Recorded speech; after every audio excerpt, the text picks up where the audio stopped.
ہمارے لیے کتنی خوشی کی بات ہے کہ ہمارے رب نے ایک نیکی ہم سے کروا کے جو پریشانی تھی وہ بھی ختم کر دی، اور نیکی کا ثواب ہمیشہ کے لیے ہمارے اعمال میں درج کر دیا۔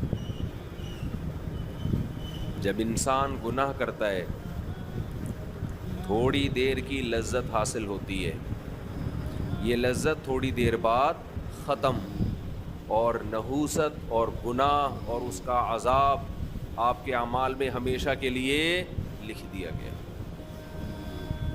ایسا ہوتا ہے کہ نہیں ہوتا؟ بد نظری ہے، انٹرنیٹ پر کوئی فحش چیز دیکھ رہے ہو، زنا کر رہے ہو، کچھ حرام کھا رہے ہو، تھوڑی دیر کا گناہ ہے، لذت تھوڑی دیر کی ہے، مزہ تھوڑی دیر کا۔